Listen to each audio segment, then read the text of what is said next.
everyone, and welcome to Unconventional GMs, the channel we play games with pace, vim, and vigor in about 2 hours or less. I'm Gaz, one of your hosts. I'm also co-host of What Would the Smart Party Do, the UK's premier RPG podcast, although we do have other podcasters on today who might say different, but don't listen to them. Talking of whom, we have a returning GM, the ever affable Mr. Scott Durwood. How's things going, Scott? They're going absolutely marvelously, thanks, Gaz. Yes, so yeah, for anyone who doesn't know me, I'm Scott, and yeah, I run quite a lot of games online. You can find me on other actual play podcasts like How We Roll, Lane Slade, Nobody, and Grizzly Peaks Radio, and also talking about RPGs on the good friends of Jackson Elias. Wonderful stuff. And tonight, Scott's going to be reprising his role as a GM of Dead of Night, a game of horror. And this time, we're going to make up characters from scratch and show you how you can really roll with it as a pickup game. And perhaps importantly, given that we're playing Dead of Night, we've also got the author of said game, Mr. Andrew Kenrick. How's it going, Kenneth? Yeah, all good, thank you. You're not allowed to play Dead of Night without me, so I'm here to supervise as always. I'm Andrew, and I think as always, I am the author and the publisher of Dead of Night, which is you can find out more about that at steampowerpublishing.com. I'm also a author, editor, general, busybody, based in Norwich, and lovely to be here as always. Yeah, great stuff. I'm glad you've advertised to all our viewers that if they want to play Dead of Night, you will come to their house and play with them. So that's very generous. The watertight guarantee, that is. You can take that to the bank. And from another actual player channel, we also have all the way from Ukraine, Tasha. How's things going with you? Hey, lovely. Happy to be here. I'm Tasha. I'm co-founder of Ukrainian actual play channel Idea Roll, where we play lots of games, but we especially love horrors, which is why I'm especially excited to be the part of this game today. Excellent stuff. I'm sure it will not disappoint. And then last but not least, my co-host for this channel, Guy. How are things with you? They are fantastic. I'm very much looking forward to being terrified in this game. It's always a pleasure to be subject to horror. Very good. Excellent stuff. So if people are wondering about the rules a bit more, you will be able to scroll through our channel and find a previous session that Scott ran for us, and Andrew kindly went through the rules as well. So if you want to refresh on those, feel free to head back or even watch that session in entirety because it was great. But for now, let's get cracking. We need some characters, perhaps a bit of setting building. I'll hand over the reins to Scott and he can tell us what's going to happen next. Yes, well, I don't actually know what's going to happen next because this is going to be quite a heavily improvised game. But what I do want is to set up a fairly classic slasher movie situation. So, I mean, between us, perhaps, and come up with what the setting for that slasher movie will be and suitable characters that the four of you will play who will be characters in that slasher movie. I'm thinking that the golden age of the slasher movie was the 1980s, so maybe that is a setting, but it doesn't have to be. It can be something bang up to date if you prefer. Does anyone have any strong preferences or thoughts?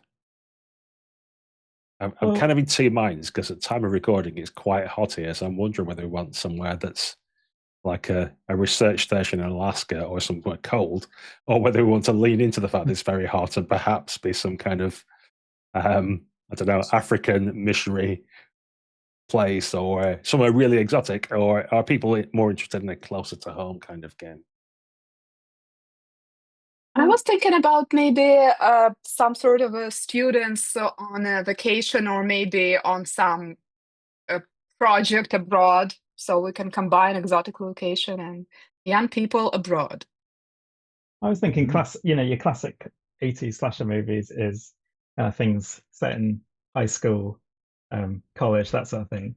But as a kind of more elderly person myself, certainly rapidly aging, I thought maybe we could do something like a reunion, possibly. Maybe people who originally went to school together, kind of maybe, and then we're returning to our heyday, possibly on holiday, on vacation, school reunion, that sort of thing. So a high school reunion, Maybe, somewhere cold. or hot. My vote's for cold. I think I'd like some Arctic thing. I for some reason when you said that, I thought like somewhere like I don't know where would a hipster high school reunion take place, like Iceland or somewhere. Yeah, something like that, or like the fjords of Copenhagen. Norway or something. Yeah. Copenhagen. Yeah. Or I'm stag down with week. Or a stag weekend, of course. That's always a potential. All of these sound great. I mean, well, let's take a vote on it then. High school reunion or stag weekend? So, hands up for high school reunion. Then I don't think we need to go any further than that. Then, and so high school reunion somewhere cold. It might be. I mean, we could do Iceland. Yeah, why not? Perhaps then let's start you all off in a nightclub in Iceland where you're there for your reunion. So now we need characters who would be there, and characters who are fairly classic slasher movie characters. So you can lean into archetypes here, or try to come up with something a bit different. Does anyone have any ideas for the kind of character they'd like to play? I think I would like to go. I don't want to push myself, so I'm going to play the high school jock. Now sort of faded and overweight, but still thinks he's got it. I think the popular kid at school, but married and then possibly divorced. I think the trope in these kind of things is that the most popular kid at school, that their life is now the worst of anyone's, isn't it? That's how it should be. So yeah, I think faded jock would be my thing, if that fits. Yeah. Okay. I wonder how many years since the school is reunion taking place. Shall we say 20 years? Ooh, nice. So the characters would be in their late 30s. So I think I'll go for I think he was a nerd then. Seems obvious if we've got a jock, we need some kind of nerd, and he's kind of still there. So he's sort of successful. He's kind of like a put upon middle management. So he has got some authority, but gets it from both sides, from the workers and from the actual bosses who make decisions. So he's still getting bullied around a lot, and he's trying to put a brave face on it. So he's come more in a work suit than a going out kind of suit, and he's still not quite getting it, although he thinks he is. And he's still that nerd who gets pushed around a little bit, but he's trying to make out like he's got a success now, because he has got, he's got a job, he's probably got a wife. Whether they like each other or not, it's a different story. And he's happy to be out for the weekend, although he's a little bit nervous about seeing all the people from school again and what memories that might bring up. Let me go on a contrast to the previous two. I think I'm gonna be a sort of a girl who was a bookworm back in school and was not really following, or I mean, maybe she was trying, but she didn't fit all of the fashion trends and things like that. But now 20 years passed. First of all, she has a successful career. Second of all, she finally got rid of her big glasses, has nice contacts, finally learned how to pull a look together, and she's actually looking better than she did 20 years ago, despite the fact that she's older now. Fantastic. And I guess that leaves maybe one of the final tropes, I suppose, which is the kind of maybe the alternative kid at school, played in the rock band, played guitar, was possibly popular, but maybe not like cool like Guy's character was. And I reckon that's maybe still kind of living for that heyday, even though probably stuck in quite a dull formulaic job, but using each of the these weekends as the excuse to try and relive those moments when he was cool. I mean, I'm going to be, this is a stretch because I was never the cool kid at school, but I reckon that's what we play out of our comfort zone, right? Fantastic. Then we just need to come up with some stats and names for these characters. So stat-wise, in fact, why am I explaining this? Andrew, tell us how to create characters. Okay, so you have 4 stat pairs. Each of the stat pairs adds up to 10. So you got identify, obscure, persuade, dissuade, pursue, escape, assault, and protect. And when you you just need to assign some numbers to each of those so they add up to 10. You can then go a step further if you want, and you can add a specialization to one of the pairs, in which case that the specialization score is equal to the highest of the stat pairs plus 2, and then the stat pair overall drops by 2. If you refer to the character sheet that Scott handily shared around, you can see all the different stat pairs. I think I explained what the stat pairs do in our last time we did a night, so I won't do that again, unless anyone's forgotten what it is. No, that's all good. So you just now need to fill for a couple of minutes, Scott, while we put some numbers onto our page. Can I check when we're doing names? If we're on a reunion in Iceland, are we British or American? Do we think? We're not Icelandic. I thought we were locals. I mean, if you want to all come up with Icelandic names, then yeah, please do. I'm in process. Ingrid Olafsson? Be Olafsdóttir. Yeah, Olafsdóttir. That's a good question, guy. But I was assuming we were. Yeah, see, I got Cecil, so I could be Cecil if we were American, but Icelandic, I don't know. I'm going to have to rethink now on the fly. And we Lars. Cecil. I don't need a surname. Which will probably limit how long I survive in this. I'll be Victor Hansen. I don't know any Icelandic names. Sven? I don't know. Yeah, I mean, we're not. Icelandic names are unusual in that most people are just known by their first name, and then instead of a classic surname, you have the name of your father and then son or daughter at the end. But it's also a slasher movie, so it's probably an American remake, and therefore they've not spent a huge amount of fidelity on the historic, on the cultural accuracy. That is 100% true. Yes, that's very good. Yeah, I mean, people can put in the comments, can't they, if we're being comment on how accurate we are. Have any of us been to Iceland even? I've been to the shop. I don't like. Well, maybe that's why was that what we meant when we said Iceland?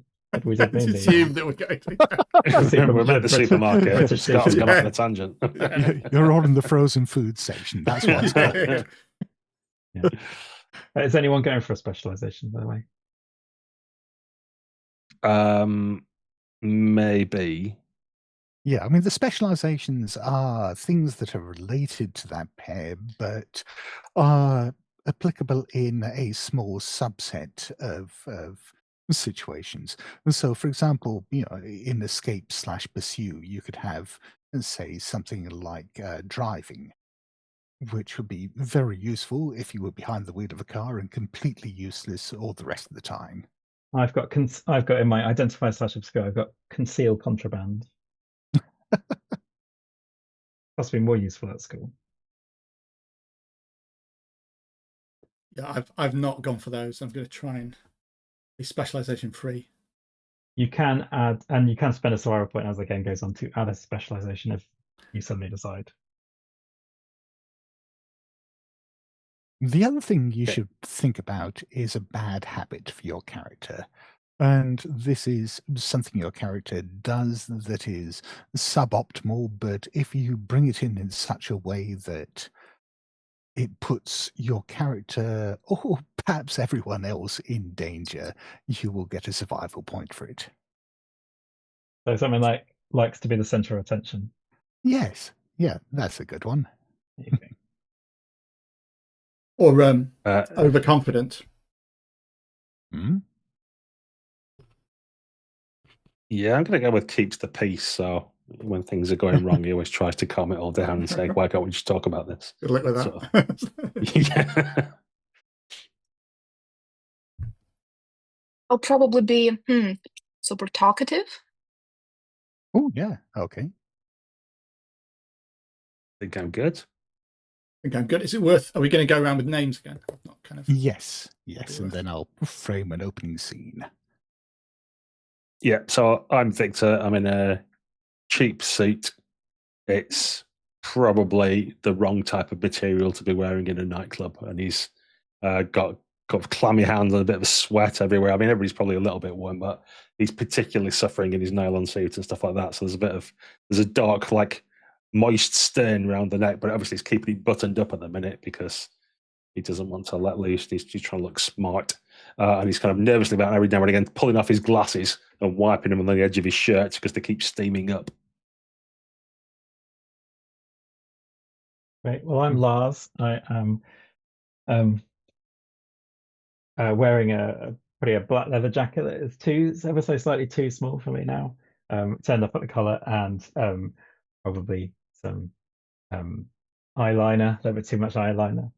It maybe matches some of the posters you can see around the nightclub for obviously still performing 20 years on, increasing the rubbish venues, etc. Brulee.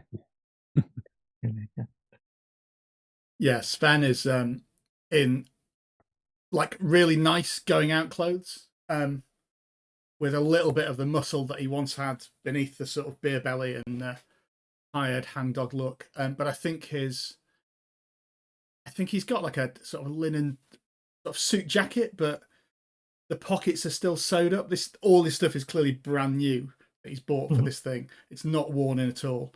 So he's just a bit tight and uncomfortable in it. He doesn't look quite. He's dressed to impress, but he's not impressing himself. Your sleeves rolled up to properly channel. Absolutely, yeah. Throw back to the 80s. Absolutely, yeah. They're rolled up, and there's a questionable tattoo on one of them, on his arms that I think you maybe remember him getting it for some sort of sports team.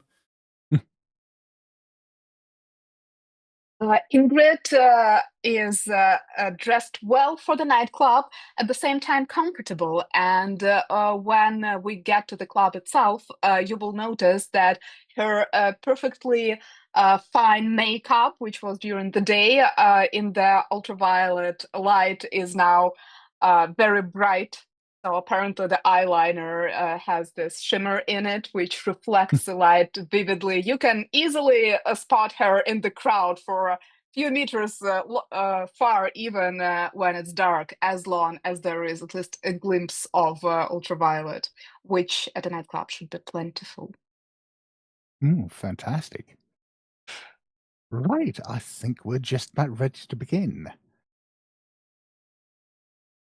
So, we're at this nightclub in Reykjavik, and the music has stopped at this stage. A lot of the nightclub is in darkness. There is a broken light flashing overhead every now and then, flashing, giving you snapshots of everything that's going on. There is blood smeared across the ground. There are bodies everywhere you look in dark corners lying on the ground. Lars is sitting by the stage, holding his guts in with both hands. There's a coil of intestines down between his thighs. Ingrid perhaps has made her way through to the bathroom and is there and holding the bathroom door shut with both hands. Sven has been left for dead, but he's not quite. I mean, he's lying in a pool of his own blood on the ground. And Victor, what kind of improvised weapon has Victor found as this large man in leather? I mean, it's almost like bondage gear. It's certainly got straps and hooks on it, who's dragging a long chain with a hook behind him, who's wearing a mask that seems to be made out of skin, is coming towards you and beginning to lift the chain up and swing it round his head. Yeah, Victor's grabbed this like the little VIP area, so he's grabbed one of those little poles with the velvet rope attached to it. Unfortunately, he thought it would unhook, but it hasn't, so he's trying to hold this up while there's still a bit of velvet rope and the other poles dragging behind him. as he's trying to wield it about, but he's kind of half tripping himself up, slipping on slick blood and that sort of thing. And Ingrid can just see through the bathroom door. She can see that the figure now is moving in towards Victor. But you do have, I mean, if you're brave enough, you've got a clear run at his back here. I mean, you could stay here and hide. You could hope that he doesn't get to you. You could try to run for safety, or this could be your one shot. Of course, I'm gonna run.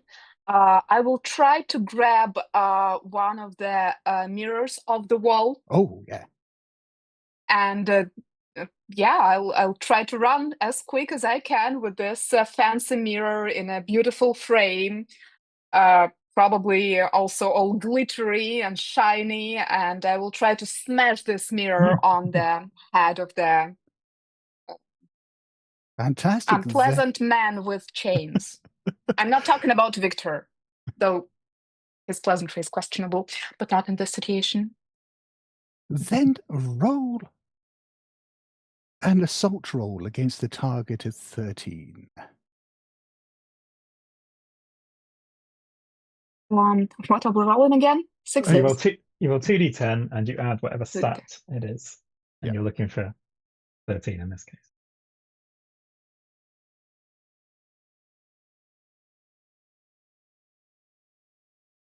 Yes, I rolled 6 and my assault is 5. Okay, so it's So not it's, quite good enough. Yeah. Perhaps with all the blood that's around here, you just slip and you drop the mirror. The mirror shatters on the ground. I mean, there are a couple of nice big shards of it still there on the ground that you might be able to use as a weapon later, but yeah, the mirror is gone. Now, just to be clear, for those of you who've played Dead of Night before, there are roles in this which are known as risky roles. These are the ones where there are survival points on the line. And you'd think that attacking the slasher at what is the climax of this massacre would be a risky role. It is not. So, what is Victor doing as this guy in the mask is now ready to bring down the hook on the chain on your head? Victor's got an almost apologetic look in his face as he looks past the monster at poor Ingrid, who's just smashed a mirror. And as the man flinches or just stops with that sudden noise, he just makes a sprint for the bar and tries to dive across the bar onto the far side. Brilliant. Then make an escape roll against a target of 15. Yeah, I've got 18 in total. Oh, fantastic. So, yeah, Ingrid sees Victor run away and dive and hide behind the bar, leaving the other three of you out there at the mercy of this maniac. I mean, you say at the mercy. I mean, I've already been disemboweled, haven't I? I mean, you've been disemboweled, but that doesn't mean you can't act. I'm going to start to drag myself towards the stage, or kind of behind the stage if possible. I'm going to try to escape very slowly. Okay. Then again, make an escape roll against the target of 15. I've rolled 15 on the dice and I've got an escape of 6, so 21. Oh, nice. Okay. Well, I just kind of slide along in the blood. Very nimbly. Your innards are clearly lubricating the ground in such a way as to make it much easier for you to slide away. Like a human slug in some respects. Exactly. And then that just leaves Sven. What's Sven doing in the midst of all this? Well, I think I've noticed everybody running away from this, but this guy I think has got his sort of side to me. So it's just like rugby back at school. I could always take someone down, so I'm going to run towards him and try and barge him out of the way, so that I can buy some time for my friends. And they'll all see it's me that's done that too. And this is perfect time because he's turned back because he's been attracted by the movement of Victor towards the bar, and so he's turned around and he's just, you're just in his blind spot at the moment. This is your one chance to do this, and so yeah, make an assault roll against a target of 13. Okay, that is a 9 with a 7. That's a 16. Yes. Oh, then fantastic. Yeah, you slam into him, and the chain clatters. The hook just slams into the wood of the stage, and he goes flying down, onto the ground and slides across the bloody floor. His head whips around, just this blank mask, and staring up at you. But you can still feel the waves of fury coming off him. I'll shout, guys, we should get out. We should get out. What is Ingrid doing now that this guy is down on the ground? Ooh, I want to make sure that when we're getting out, he is not following. So I want to grab one of the nice big shards you mentioned earlier, and I'll go for the muscle under his knee. Oh, nice. Okay, Well, then I intend to go after it. then make an assault roll against the targeted 13.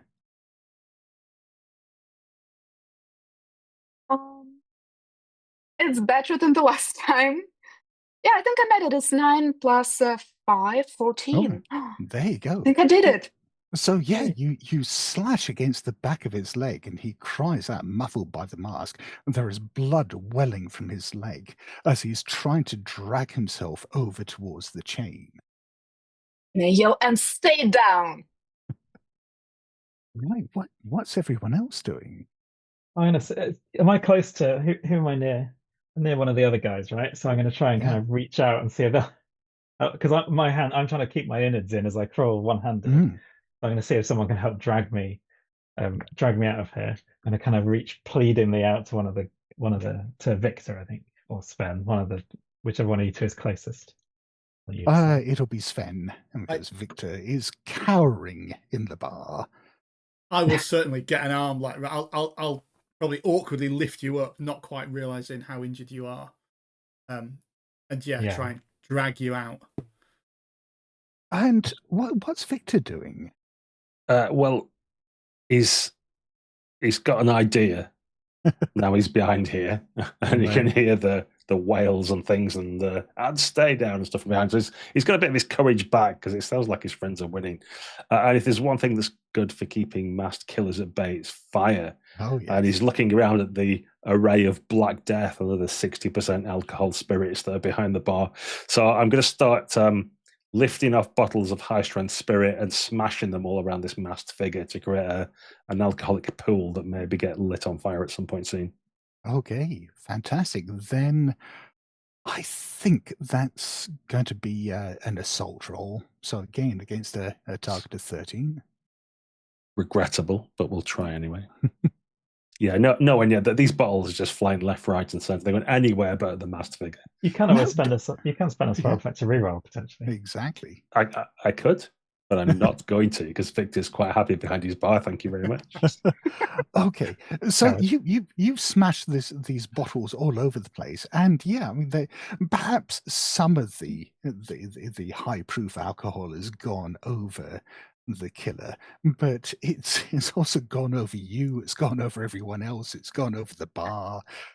Yeah, this whole place is now one big tinderbox. Sure, that won't come back to haunt us. So Sven was helping. We're kind of limping our way out of there. Yeah. And what is Ingrid doing? The killer still hasn't managed to stand up. You've disabled his leg. He's dragging himself now, trying to drag himself up using the chain that's hooked into this stage, but he hasn't managed to stand up. I'll probably step on his wrist and frantically looking around. I'm noticing Lars and Sven, and I'm calling out. I hear all of the noise from behind the bar, so I know that Victor is alive, and I'm yelling, "Hey, Thor, time to come! Come out! We're winning! Help us!" And I'm referring to an old nickname we used to tease him back at school, because he was known even back then for not being super courageous. Fantastic. Then let's have an assault roll as you're slashing away at the figure's arm.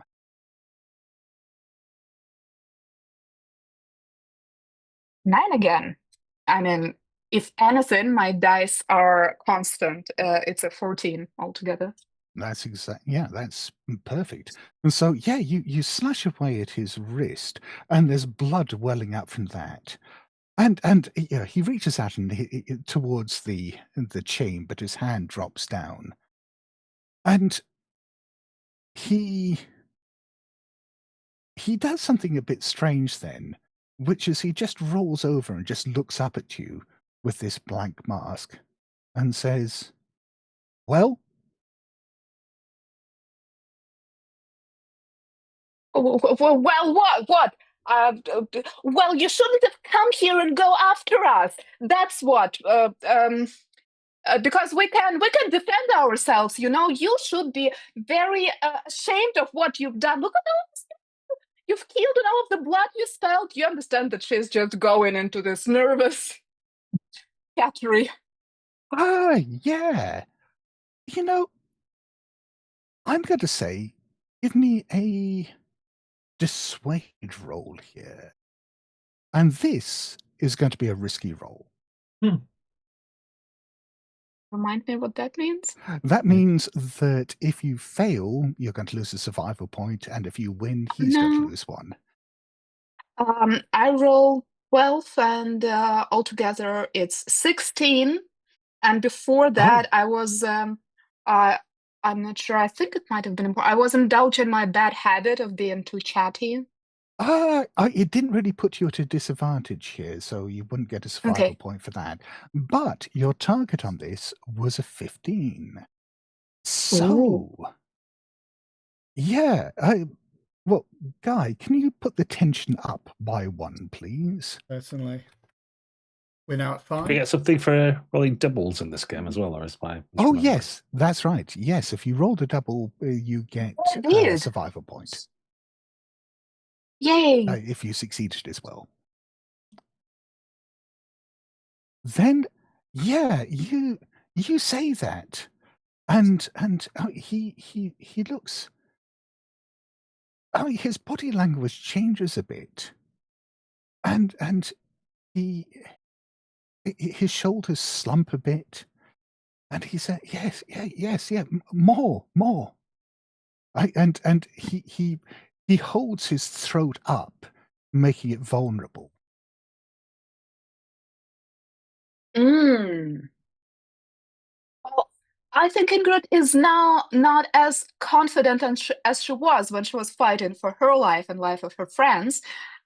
So now she continues all of this chatter more as in if trying to convince herself that she has to continue, and as she goes her voice becomes stronger and stronger, and at first she's mumbling, but then she's like loud, and she said, "You do know you did not leave us any other choice. I don't want to do it, you know I don't want to do it, I know I don't want to do it, but I have to do it because this is the only way." Yes, and you have to do it. Yes. And I do, with my trusty shard of the mirror in hand, with some bits of glitter still around it. I go for his throat. Okay. What's everyone else doing while Ingrid is getting ready to slash the slasher? Well, Victor's found a big pile of bar towels around the back of the bar, so he's going to, while all this seems to be in hand as far as he's concerned, certainly the killer's not after him. He's going to rush over to his good friend Lars and try and help him put his sausage-like intestines back where they should be, and like pad all the blood up with towels as best he can. Okay, yeah, you can absolutely do that. And what are Sven and Lars doing? You're still limping towards the exit, leaving No. Ingrid to this? Or? I like to be the center of attention, so this seems like a good place to do some grandson. Help me up on the stage, Sven. Yeah, I'll help you up on the stage, and then at Victor's appearance, I'll sort of hand you over to him. And I think I can't leave Ingrid on her own with this killer. I'll rush back to sort of tackle him, even in my state. I think. I'm going to start haranguing him from the stage. I'm seeing what Ingrid is doing. She's kind of distracting him by shouting at him. I'm going to start using the microphone visibility on the stage. I'm going to start lambasting him, just a torrent of swearing and abuse at him. Okay. Then. Not sure what my goal is, just to kind of distract him. Yeah. Then, make a dissuade roll to distract him. Then against the target of 15. Oh, it's only an 11, so that is a fail. Okay, yeah. I mean, you're shouting abuse into the microphone, but it's not helped by the fact that the electric supply here just doesn't seem to be very reliable, and it's cutting in and out in the speakers, and there's feedback, and no one can really make out what you're saying. So exactly like in good old days. Yeah. As reliable as ever. And what was Sven doing? I'm gonna run back. I'm not really paying attention to what's happening in terms of Ingrid talking to him or anything. I just think she's obviously Sven has to be the person to defeat this thing. So I'm gonna ignore all the obvious weapons around, I think, and sort of jump onto him and try and like wrestle him to get him to the ground, even though obviously there's lots of weapons lying on the ground near where he could get, like including that chain that he's just dropped. But yeah, I won't think to do that. I'll just get him and try and get him in a lock, because I'm assuming someone's called the police. Like Victor always calls the police. He always used to, even when we were just playing around. So I'm assuming they're on the way. Obviously. Then make an assault roll against the target of 13. Not so excellent, actually. That's a 10. Okay, so again, I mean, you're slipping and sliding on blood, and perhaps your foot has hit a bit of this broken mirror, and you've just fallen down heavily on the ground, pretty much helpless next to this killer. But Ingrid is there with this shard of mirror. Now, he was presenting his throat to you. Are you going to take advantage of that? Yes, I was definitely going to. I do not know if Sven helped or vice versa with his attack. I mean, what he did made no difference at all. Good. Then I will try to cut his throat, not Sven's weird guy in mask, with a shard of a mirror. Yeah, the dice go, actually. Guess for that, yeah. Then, make an assault roll against the target of 13. Ooh, it's 16. I guess I'm spending all of my good rolls in the beginning. In which case, you bring the shard of mirror down into his throat, and you cut into it, and there is dark blood gouting, bubbling out. This figure in the mask and the leather thrashes on the ground as the blood is spurting out of his throat, arterial spray, and he convulses, he twitches, thrashes around on the ground, the chain rattling, the hooks in his clothes scraping across the wooden floor, and then he goes still. Just kneeling in front of him with the shard in his throat, and my hand is still holding this shard. I presume I also cut myself to some point while I was holding it. And I'm just sitting there, standing rather on my knees and looking at all of this bloody mess, and I went silent. Yeah, and there is perhaps a moment of silence as the bits of music that have been cutting in and out over the PA every now and then as power gets to it go completely silent. And then there's a sort of thunk, thunk, thunk, thunk as lights come on up above, sort of lighting the dance floor in the club and lighting all of you and the bodies lying around you. What Hello? just happened? Ingrid, what just happened? As I look up, you've still got a bit of glass in your hand, haven't you? I'm absolutely, yes, obviously sitting in front of him, still holding this glass, which is partially buried in his throat. So, like, there is no way to interpret it in any other way. I just, I had to. Yeah, you It was had no other self-defense. choice. It was self-defense. Yes. You saw it. You He's coming right dropping for the us. shard. Yeah, you had Is to there kill anyone? him. Is there anyone else here though? Who's turned the lights on? Yeah, no, I mean there are the bodies of other people from the reunion scattered all over the place. But, you four seem to be the only four standing at the moment. No sign of who turned the lights on. In fact, as you're looking up, the lights that have come on are way higher than you remember the ceiling in this place being. Can we pull them up? They're almost like they're on a soundstage or something. Something like that, yeah. Mm-hmm. Pull the mask off. Who is this guy? Yeah, you pull the mask off, and you try to pull the mask off, and you realize that it's not a mask. It actually seems to be his face. Ooh.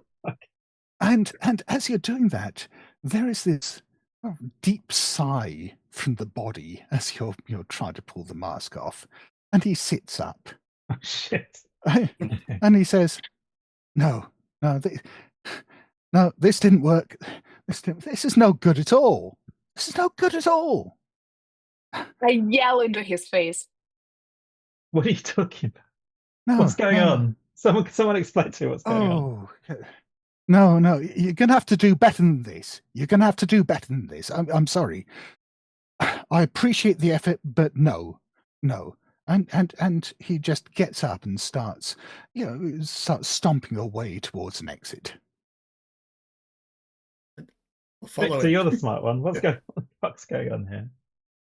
This is. Did he? Is he a zombie now?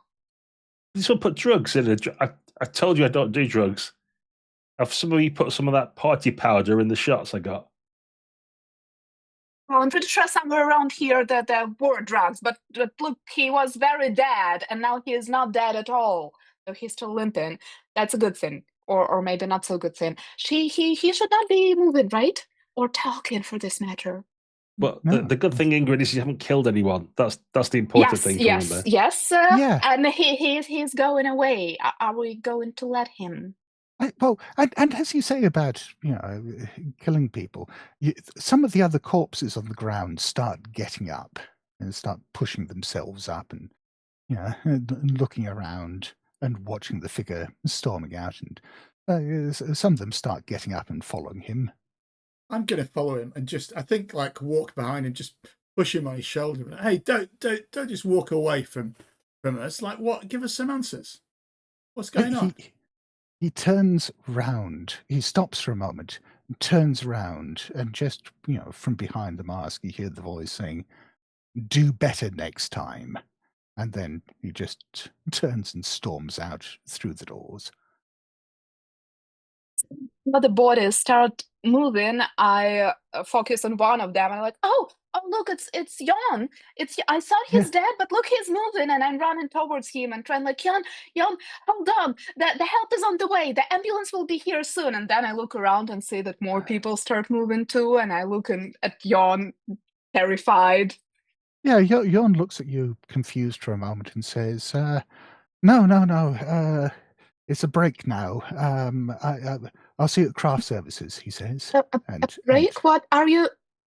How are you feeling? Does anything hurt? I look at all of the blood which covers him. Yeah, I mean, he seems to be wiping some of it off. Oh, I'm glad you're feeling better then, I guess. Is this some kind of movie? Are we in a movie set? And I'll just give some of Loz's intestines a little tug to see if he feels something, whether they're. And you do that, and they just kind of fall out, and you can see, the very obvious latex wound across his stomach as there's these foam intestines sitting on the ground. Oh, thank goodness for that. I was quite attached to those. Don't pull them out. Try and push them back in again. Well, I think this is what are we some actors or something? What happened? What day is it? Gotcha. See, it was all a trick, right, guys? Wasn't it? Some sort of trick? I guess. Oh, look at Sven. Sven knows what's going on. I don't know what's going on. Well, if it was a trick, why are we? Hey, what's that? Like, I'll try and leave the nightclub. I think try and see what's going on out of this room, and like this must be if we're all actors, this must be some sort of weird movie set or something. Yeah, and I mean, certainly as you head out of the main doors of the nightclub, you can see that a number of the other people who'd been lying dead on the ground are now in what looks to be a sort of makeshift cafeteria, and some of them sitting there with hot drinks. There's a table with some food on it, and someone serving drinks on there.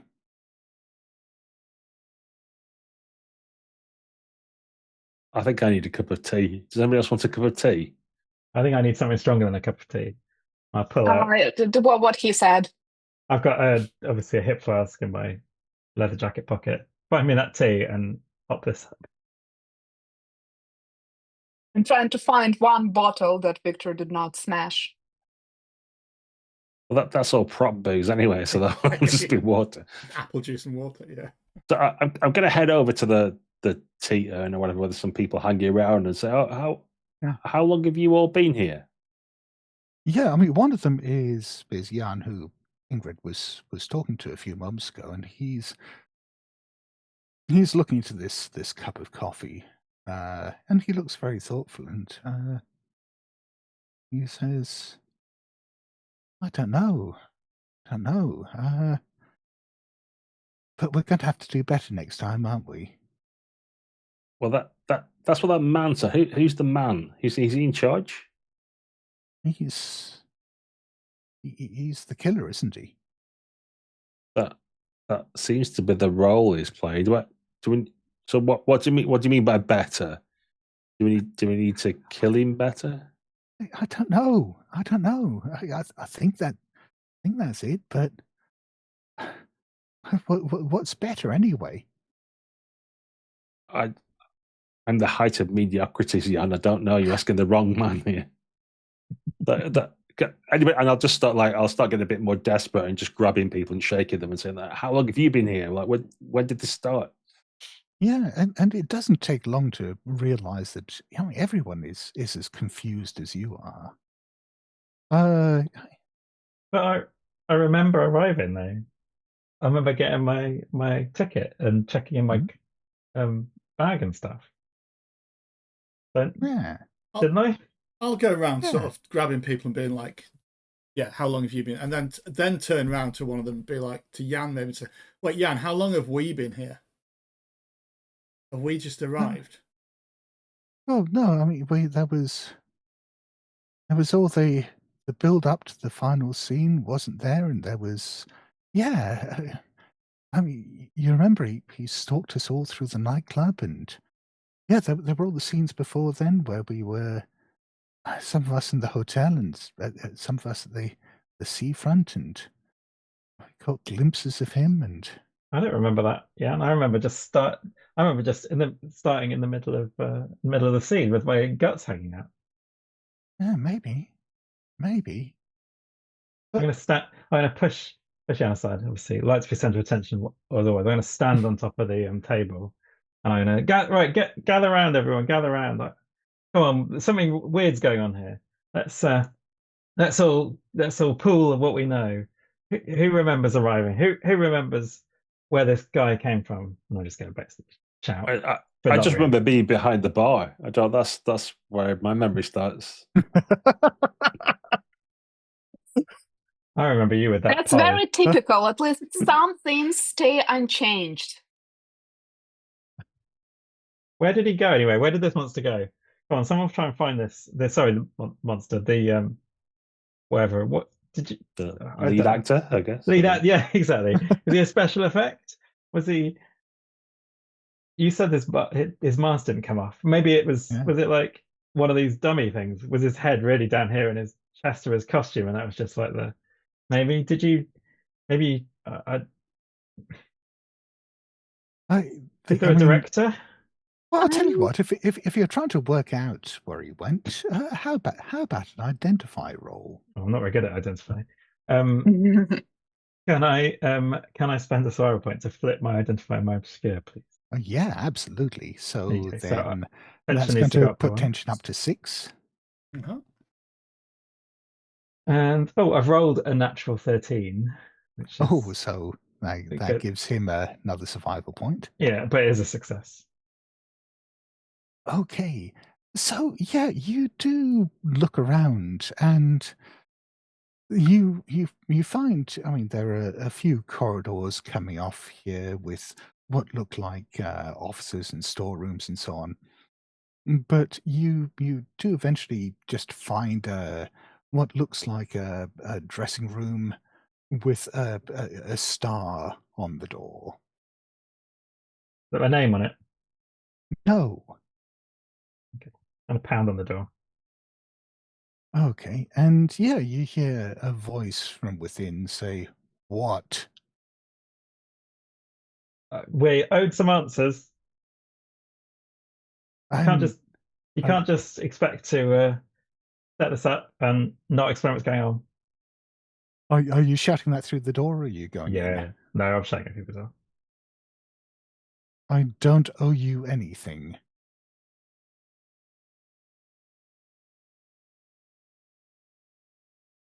Is everybody else here, or have you stayed behind the TM? I think we're here, and I think Sven will try and kick the door down now. That seems like a sensible thing. That seems like a sensible thing to do. Yeah, yeah. Yeah. I'm not going to ask for a roll for that. Yeah, you kick the door and you can give it a few kicks and it smashes in.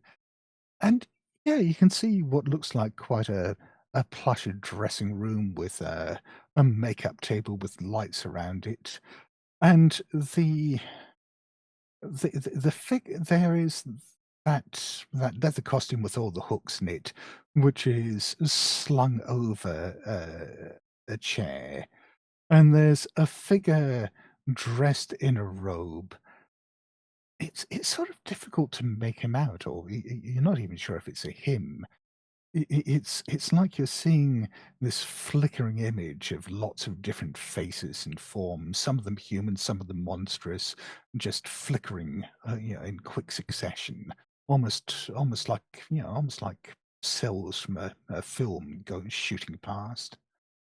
And he just turns around and sighs and says, "Do you want something?" Yeah, we want answers. What are we doing here? What is this? Who are you? Well, you're not doing a very good job of it so far, are you? Look, can you come up with something better than that? I mean, that was really derivative. I mean, what, a slasher movie? And yeah, I mean, what, Killed by the Final Girl? That's. I mean, how many times has that been done? We're I'm not in a still movie. behind the bar and I'm yelling from there, not enough. But we're not in a movie. We're at a high school reunion. Aren't we? Or was it a stag do? I can't remember now. Well, what do you think would be a better ending? I mean, I was hoping for a Blazing Inferno, but it didn't quite come off. Blazing Inferno, I was but I mean, hoping how for many times has that been done? Beach episode. It would have been lovely to be on a sandy beach near the seaside with a pina colada in my hand instead of all of this. Yeah, but that's more of a post-credit sequence thing. You could be It's not pushed if off. there are Kraken and seas. You could be pushed off the stage maybe after dueling with guitars. Dealing with guitars, yeah. That, How I mean, about that's my garroted by specialty. a guitar string? maybe. I don't know. Look, I just need some time to myself. Go off and think about it. Come up with something better. Come back with a solid pitch for me, and we'll see what we can do. All right? What do we do? What do we do in the meantime? I've got like a Look, go and get we've some got some- coffee or something. like a job and stuff to go back to. We've got No, some you planning don't. to do, Elias. Come on. We just need to come up with a solid plan. We can blue sky think it. There's no bad ideas. We can just brainstorm. We'll get a Well, board. We'll just throw some there a- ideas at it. We'll Well, there's a workshop room we it. can. Is there like a room with a whiteboard we can use? He There must be a conference room around here. he takes a deep sigh and says, "Look, let's get something straight. You have no other jobs to do. You have nothing else to do but come up with a good ending, right? I don't care who you thought you were before. I don't care how deep into character you are or how deep into your roles you are. You've got to realize that's bullshit, right? You've got to realize that yeah, you are just characters. And I am going to I'm going to blow one of those points of tension on activating his speciality. And yeah, this is. Can you roll a protect roll for Victor against a target of 18? I mean, I can roll some dice. I have got decent protect of 8, so we'll see if that helps. Oh, there you go. 28. Okay. Wow. Oh, And it's doubles too. If there's one thing Victor's good at, it's protecting himself. And tension down to 5, I think. Actually, no, because that's taken a survival point off him. So Yeah. that's got to put the tension back up. Okay. Because that was a risky roll. In fact, I mean, he'd even activated deadly there, so that would have taken 2 survival points off you. But yeah, he seems a bit taken aback by that and says, "Look, don't get any ideas. You're here to do a job. You're as real as I tell you to be. But if it makes you happy to go off and pretend that you're a real boy, go and pretend to be a real boy. Just let me think. Just let me think for a moment and work out what we're going to do here. And like I said, if you've got a good pitch on how you want to kill me, come back here and tell me. But for now, yeah, coffee, donut, something like that." Right, come on, everyone. We've wasted enough time here. We need to think. It'd be like the school play again. Come on, let's get Ingrid involved. She can do costuming. Like, come on, and I'll start trying to drag the others out of the room before anything else untoward happens. I cannot continue like that, and I'm going back to the toilets and want to try and clean myself. Do I notice that there is less blood on me now? No. Or- There's still the same amount of blood, but Okay. if you look around, I mean, you can certainly find costumes and changing rooms where you where you can get yourself cleaned up and redo makeup and get fresh clothes and stuff like that. Okay. I also have a look at some interesting costumes, probably for the boys. Maybe they will give me some ideas. The clown costume there. Or a cheerleader outfit. What are your classics? Does this latex stomach come off? I don't want to be dragging Oh these- yeah. I don't want to be dragging these intestines around all the time. Yeah. Yes, you I can didn't remove want to that say really it, but- easily. Before you trip over them and have an accident. What the fuck's going on? Are we in some sort of shared mass hallucination? Are we the victims of some sort of prank show? I've got a fulfilling life outside of this. I'm sure you have too, haven't you, Sven? Oh yeah. I've got to get back to the wife and kids. Successful job. Yeah. Me too. I have as well. Yeah, we got to get out of here and back to our normal lives. But That anyway, supermarket, we need that some... supermarket will be waiting for you to check in on Monday morning, won't it, Sven? Yeah. I mean, I need to do the duty route as assistant manager. It's really important that I've got. Talking of duties and routers, this is where I'm going to step in and break the tension by suggesting that we, as players and GM, have a quick break. We need our own coffee and donuts. So, Perfect. as our players are about to think about what they're going to do, we're about the hour mark, so we'll take a quick break here. For those watching at home, we'll cut it down so the editor will just be a few seconds for you. We're back in the action, but for a few short minutes, we shall say goodbye. Fantastic.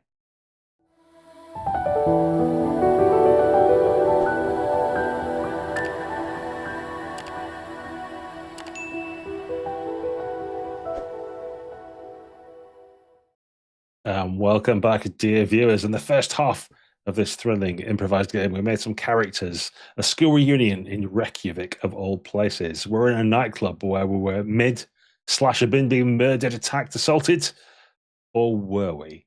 Something untoward has happened, and the masked killer wandered off in a huff, wanting to be killed better next time, it seems. So, what are our bold characters to do next? That's what we're going to play to find out right now.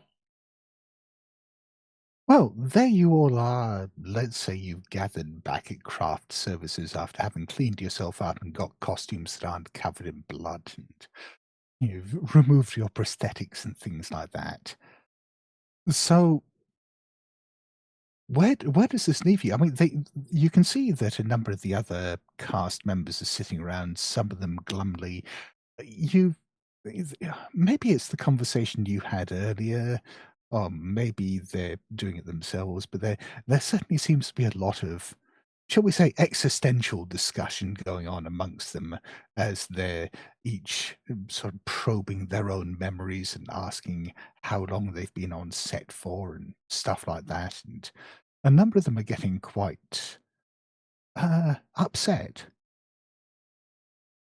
Victor's doing what he always does. He's going to throw himself into his work. He's been given a structure, so he's going to ignore the existential questions and try to work with what he's got. And we've been given a task to do, so let's do that to the best of our abilities. So he's given a whiteboard. He's been given a whiteboard, and he's got some markers out of different colours, and he's doing the whole, there's no bad ideas, let's just throw some things out there. What would make a better death? And really not reading the energy of the room at all, but trying to get some ideas down at what we might do next. And all he's got so far is from Ingrid, we got cocktails on the beach on one side, on the back burner bits of the board. Yeah, flip that over. Look, Victor, this isn't like those stupid games you used to play back at school. It's like a team building exercise, this, though. I'm sure we can lift everybody's spirits. It isn't like Vampire the Masquerade or whatever it's called.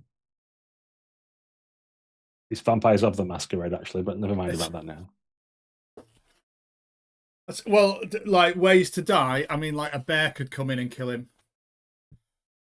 Okay. I think that would be more impressive than a shard of a mirror in his throat. You must admit it was somewhat entertaining. I thought there were no bad ideas. Well, that's not what I told. Hasn't it got to be genre appropriate? Isn't that a thing? You know, it's a slasher movie, right? So yeah. But there's no reason we can't like theme it for Iceland and for us. Are we even from Iceland? Of course we are. Who's called Lars in Iceland anyway?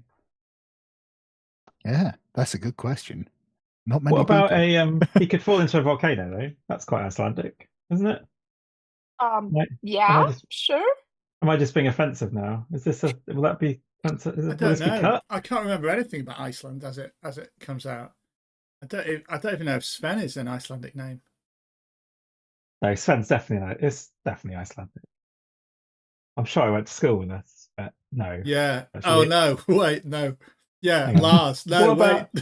No. What about a truck? What about a truck? A truck could drive on, driven by one of us. I mean, presumably Ingrid. Yeah. But although again, is that playing to stereotype if it's the final girl? Why is there only one girl anyway?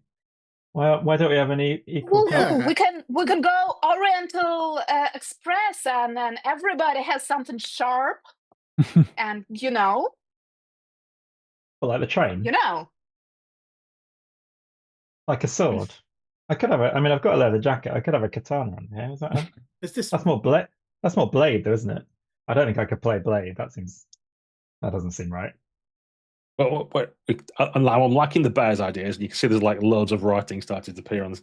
So there's the king of the bears, right? He's got like a narwhal horn and a red beard, and he could chase him into a volcano. And maybe bear. Lars could be riding the bear with his katana, maybe 2 katanas. I mean, technically, have your die show, so there'll be a katana and a wakizashi. But let's not get into the details just now. I'm not riding a bear. I'm like a middle manager from suburban Reykjavik. I'm not riding a bear. Oh, so we agree you're from Reykjavik now. We stop being awkward and you're joining in with the general thing. Good. I must be. It must make sense. I mean, we must be from Reykjavik. I can't think of any other places in Iceland. Why would That's true. This is true. Why would why would we be having a school reunion in Reykjavik if we're not from Reykjavik? It is a school reunion, not a stag do, isn't it? Or were we on some sort of polar research stage? No, that was on the other. That was on the earlier brainstorm, wasn't it? Was there an earlier brainstorm? Yeah, that was a film we wanted to watch, wasn't it? It's called Thingy. Could you can we wipe that one off with the bears? Let's not do that one. Okay. That was my idea, though. I thought there were no bad ideas here. Well, that's what Victor said. I think there are definitely bad ideas. That was one of them. Well, there's the truck. Can we write the truck down? I mean, what was it you didn't like about being stabbed in the throat? I thought that was quite poetic. I think it's just it wasn't enough stabbing. So if we join our forces, it can become better. The bigger, the better, right? The more, the better. Just more stabbing. More stabbing. I mean, I mean, what rating is this? Is this an 18? Is it an X? Because back in the 80s, a single stabbing would probably have been an 18, whereas nowadays that's like a PG, isn't it? So you could maybe more stabbing is right. We could all stab him. But isn't it the 80s now? Oh, isn't it? I thought this was back in the 80s. I don't. Back in the 80s, we were at school. Yeah, this is an 80s. This is a reunion from the 80s. I'm definitely not from the 60s. No. It's like this guy likes chains, and we've got a truck. We could get ice chains on the tires of the truck, and they could run him over. Maybe he's got the chains theme or something he'd like. Or maybe he can be hanging on the chain. You have hooks too. He could get tangled up in like the mechanism of the truck, underneath the truck, right? Yeah. And torn into pieces. Do you think he's hung up on the? No pun. Do you think he's hung up on the chains? Because he did seem to have his costume off, didn't he? Maybe we could do something. Maybe something with whaling, harpoons. Ooh, I love that. That's not been done before, has it? What? Like harpoon him? Harpoon him, and then like hang him on a whaling ship, and then what they used to the whales where they like peel the skin off and render the fat bubbling up. Like he would have had that. But that's a new idea, surely. No one's done that before. That's not about rendering him down, playing him and then rendering him down. That's quite good, isn't it? Does he want us to pitch these? Do I have to do? You can do a PowerPoint, can't you? I bet you can do a PowerPoint, Sven. I haven't got my computer with me. But you're the best at presenting. Yeah, I'm the ideas man. I'll bring this together for you. I do like being the center of attention. I would like to be right in front of him when I'm pitching him this really good idea. That seems like the best place to be. Yes, I agree. Yeah. Well, which one are we going with? The whaling one or the chains, or chains and whaling? I think let's have them all, and we'll start with the strongest pitch, which I think is the whaling one, and we can work our way through them if he doesn't like the whales. Okay. Yeah, bigger the better. Is there a budget for where? I mean, where are we going to find a whale? Let's not create our own problems. Honestly, Lies, you were always like this, trying to think of reasons not to do something. No, that was you. That was your character, not my character. Are you still talking about Vampire of the Masquerade again? I can't believe you guys used to play that. It's so stupid. It's cool now. Right. Yeah. Right. Well, we'll get they can do stuff with CGI, can't they? Like, it does look like they're using physical effects, doesn't it? It did feel like we were using physical effects like puppets and stuff. Mm-hmm. we wheel this? Does this whiteboard wheel through? Can we wheel it through to his Yeah. dressing room? Absolutely, yes. Okay, so you're wheeling it back to the dressing room. Yeah, And apparently I'm. yeah, I mean, when you get back there, I mean, the killer's still in his robe, and he's lying down now on a chaise longue. I mean, it's still flickering between all these different forms, and you can, his whole body language is just radiating ennui at this stage, and he looks over, in your direction languidly, like 15 different faces and forms flicking across his face, and I'm says, going to persuade you we've got a good idea. "Really? What do we call you, Mr.? But just call me the villain." Okay, Mr. Villain. So, right. We've got some ideas now. We brainstormed a few ideas. Look at our whiteboard. And I'm going to stand at the front. I'm going to stand in front of him with a laser pointer from somewhere. So we've got this whaling ship, and you're going to be harpooned. We haven't decided who's going to harpoon you, and then you're going to be tied up to the front of it, and then flensed, and then rendered down. Isn't that Yeah. just going to end up being very derivative of the Reykjavik whale watching massacre? Well, it's more like a pastiche of the Reykjavik whale watching. All right, fine. Then there's this. All right, what about this truck? So the truck comes to the side of the nightclub or school or wherever we are, and then you're hit on the front of it, and everyone thinks you've been impaled, and actually you've been caught. You kind of get up again, and then actually these chains that I don't know if you're wedded to these chains, but these chains have actually got tangled up underneath it, and when Ingrid puts it in reverse, you're dragged underneath and pulled into pieces. Is that what, like in The Hitcher? It's like The Hitcher 2, maybe. Or what was the what about more stabbing? What was it about the stabbing you didn't like? It's all been done before. It's all been, there's got to be something new. Oh, go on, Victor. Tell him your idea. Come on. Well. What I was thinking was, we have not just any polar bear, but the king of the bears, with the red bloody beard and the horn, and he could chase you into a volcano or hot geysers or something like that. That would be exciting. Maybe somebody's still riding the bear. And is this still a horror film? Well, I think it's quite horrible. I don't think I'd like to be chased by the king of the bears into a volcano. It's very creative. It's like deconstruction of the genre. Very new. Was not done yet. It's hybrid. It's like fantasy hybrid. Maybe kind of folklore horror. Yeah, maybe, yes. By the way, sorry, I should have made a roll when he was picking apart. Sorry, I should have asked you to make a roll, Andrew, when he was picking apart Lars's idea. Right. So, what would you like? Can you? Yeah, actually, can you give me? I mean, this is going to seem non-obvious, but can you give me a protect roll against a target of 18? Sure. I've got protect of 5, and I've rolled a 10, so that is a fail. Is that risky? Do I lose a sorrow point? It is risky, and I am going to spend a point of tension to make that deadly. Ooh. So I'm going to take 2 survival points off you there. Well, that takes me to 0 survival points, so that's unfortunate. Oh, okay. I'm not dead yet, but I am now at risk of being unalive. Risk of being, that's the end of the sentence. Yeah, yeah. My plot immunity is gone, which possibly is quite meta in this regard. Indeed.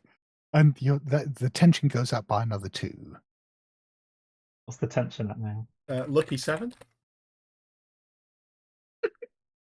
Lucky for whom? Not me. So not Andrew. Yes. He sighs again. So sell me on this bear nonsense. Tell me how the king of the bears, as a riding animal, features in your horror film. I'm going to hand over to Victor as it's his idea, and I'm going to step backwards for a second behind the whiteboard. Although I do like to be the centre of attention, so did that bad habit cause me any? Oh, actually, yeah, I will give you a survival point for that. Yes. Okay, I'm back to 1. Over to you, Victor.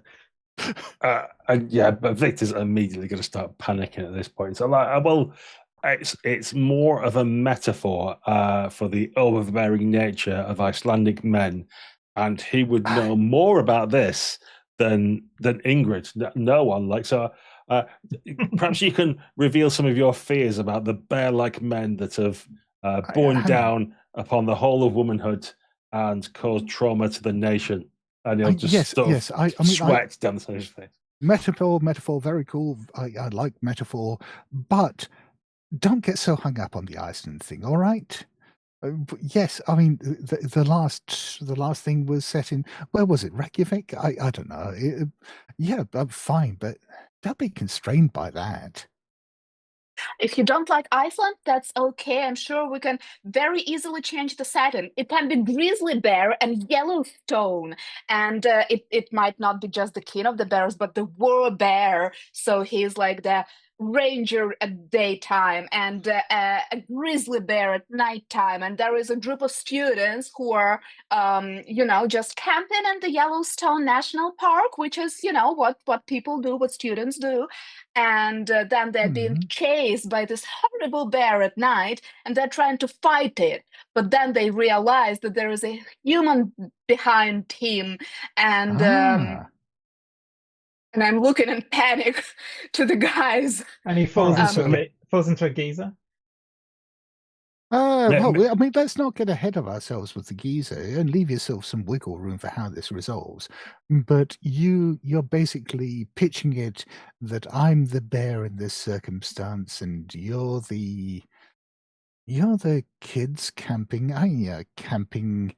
And we can be scientists. We can be scientists, and there might be a natural disaster because there is not necessarily lava, but even the ash is coming out, and you're suffocating while the students are not studying. We remember what it was about studying, but we might have a string of guitar with us to enhance suffocation. I'm a guitarist. Well, like I said, I mean, don't worry about the details of how you're going to kill me yet. I mean, let's think about that setting first of all. Yeah, I mean, maybe it's not a human. It's a Sasquatch that becomes a bear. It's a weird bear Sasquatch.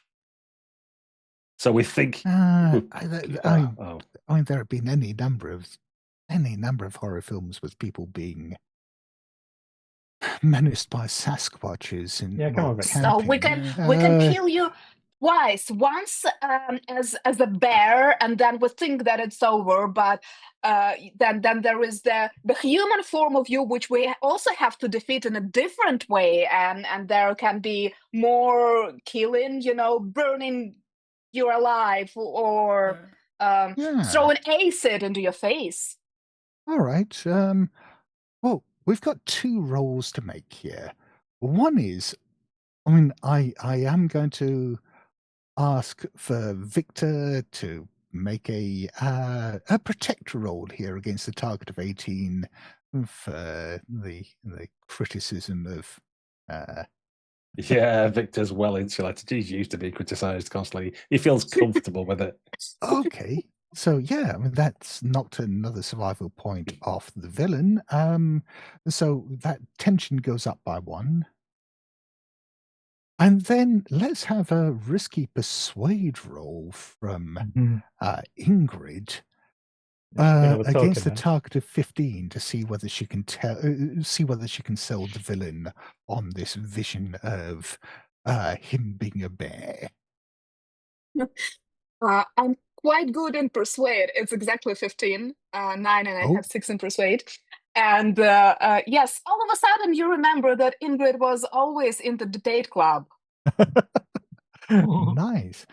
In which case, tension goes up by another 1, and yeah, you can see he's definitely mulling this over, and he sits up, looking thoughtful.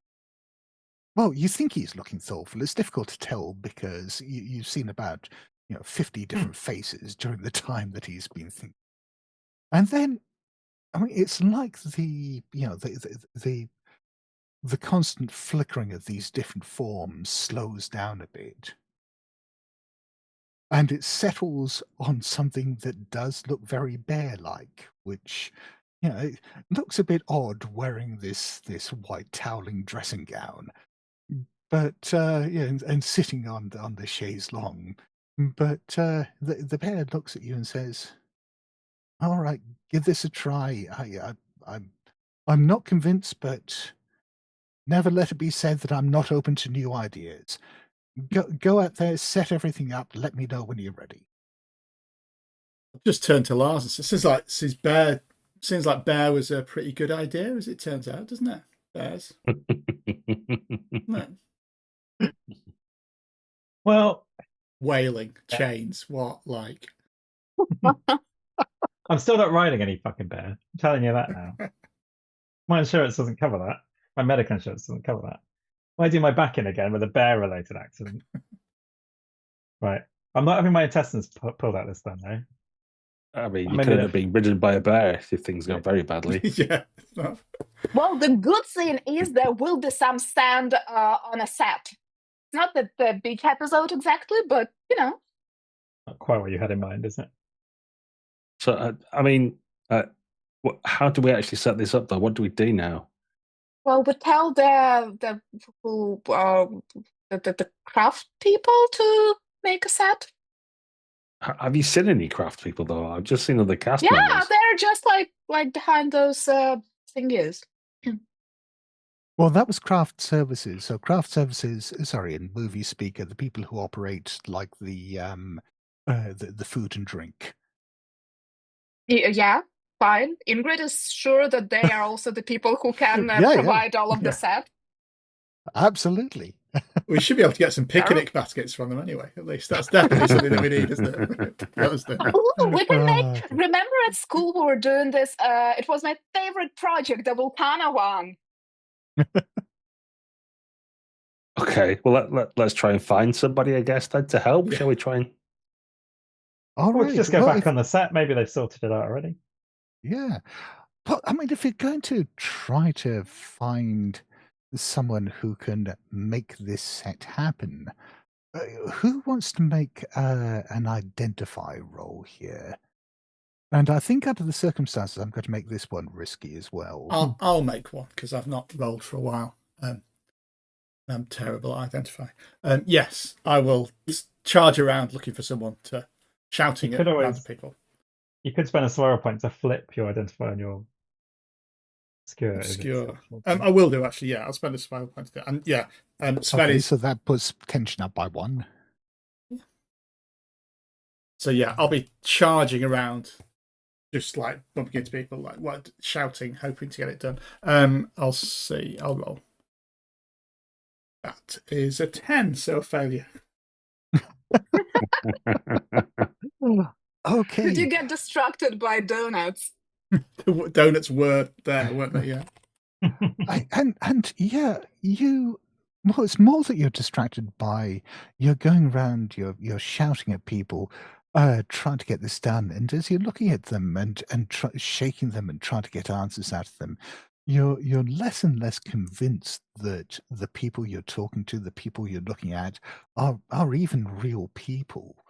There's every now and then it just seems like you're talking to dummies or cardboard cutouts, and maybe you're not as real as you thought. Maybe so you lose a survival point there. That is definitely a dummy. We know that. Bears, I tell you, would a dummy have said that? What that amazing idea? That's basically what he said. The most positive feedback we've got so far. A really good idea in 40 years. But, Well, I think the thing that's preying on Victor's mind, like I think Sven mentioned that, or maybe it was Lars, but someone said the set will already be made for us, so perhaps we just have to find it. Okay. One of those slidey out, those kind of things that just pull out, right? Yeah, and we can ask the other cast as well. Like, who knows what the set is? Come on, someone must know. Well, again, make an identify roll here. And yeah, this time, I think because of the approach you're taking, I'm not going to make this a risky roll. Oh, yeah, I got 19. then yeah, you ask around, and eventually you kind of find yourself going back through the same set of double doors that led to the nightclub before. And when you open them up, they're just opening up into this large area of parkland, and you can see the sun overhead. That's completely normal. Let's get through this. Maybe if we do a good job this time, he'll let us go back. Go back to where? For our school reunion To the nightclub with all of the dead people. that we were Yeah, definitely at. Yeah, go back to Oh. where? That's a good question. Do you want to make a risky identify roll for Ingrid with that go back to where? Sure.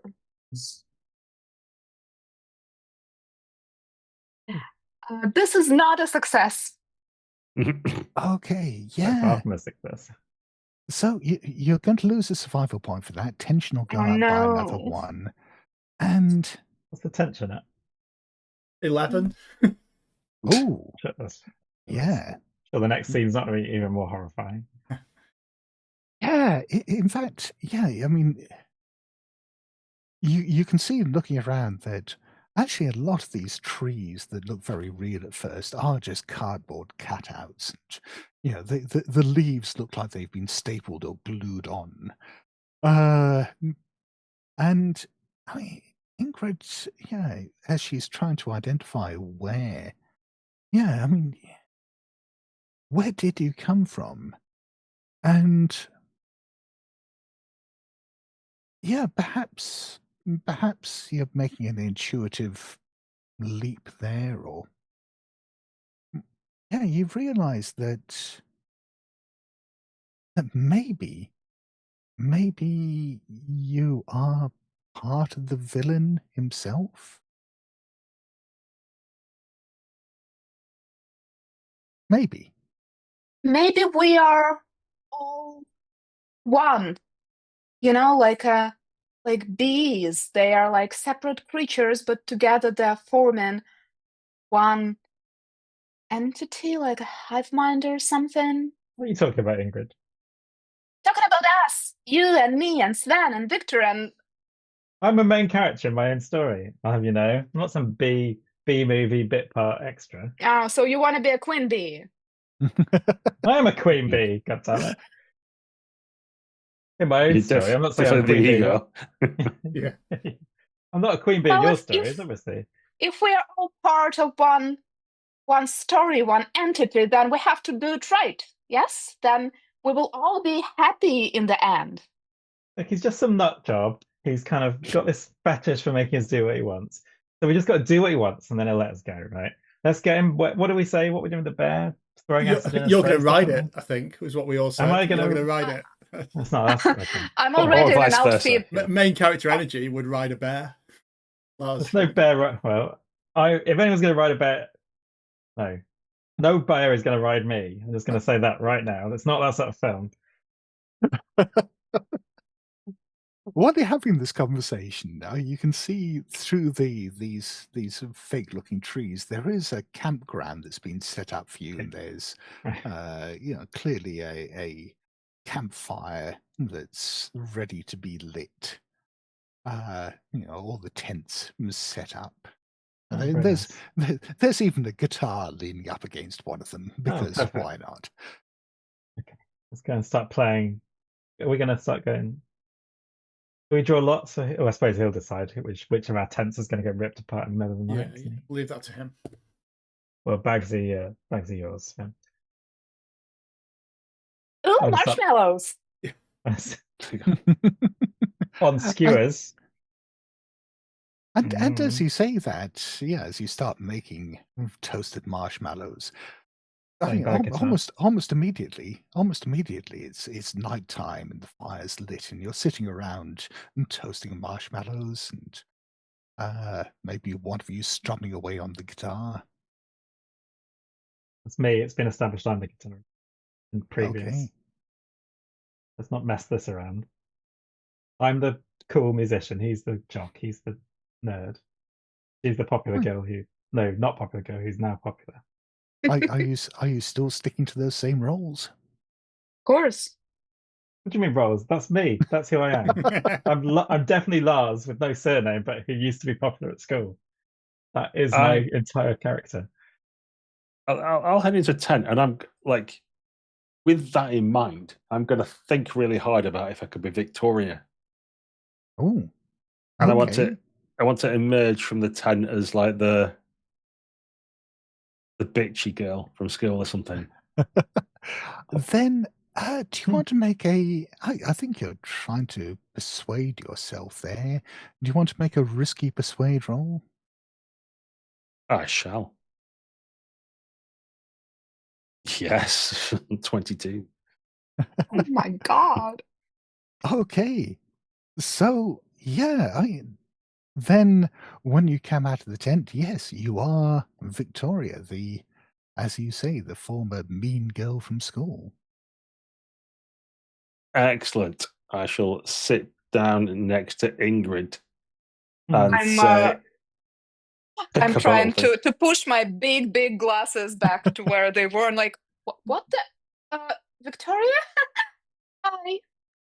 Can you believe how much Sven's let himself go? He used to be captain of the football team. Now look at him. It's like marshmallows Yeah. stuffing in my face the other side of the fire, not really listening to this. I mean, let's be honest, we both knew what it's gonna end like. Yeah, I know. I mean, Larry, I mean, his riffs are not that bad, but he can really work on the verses. I'll take that compliment. Oh, Didn't you, Mr. I'm going to be a singer-songwriter who's just sat here in a campsite strumming I am away. a singer-songwriter. I'm playing at the bar in town on Saturday. Didn't you have a thing with Sven, Victoria? I thought you went out. Oh, Well, of course they were. They didn't went out per se, but they were the king and queen of the prom. They We all definitely remember those lovely photos. They definitely. what slept else is the together. head cheerleader supposed to do? Yeah, good to see you again. Looking well. I wish I could say the same, Sven. Well, you know, Is we've all this got a life, comfort haven't we? eating since your wife left you? Comfy. I'm just like I've still got it. I can still deal with this other things. You want to be careful out in the park at night. You've always looked for men to protect you, haven't you? I've got my bear spray.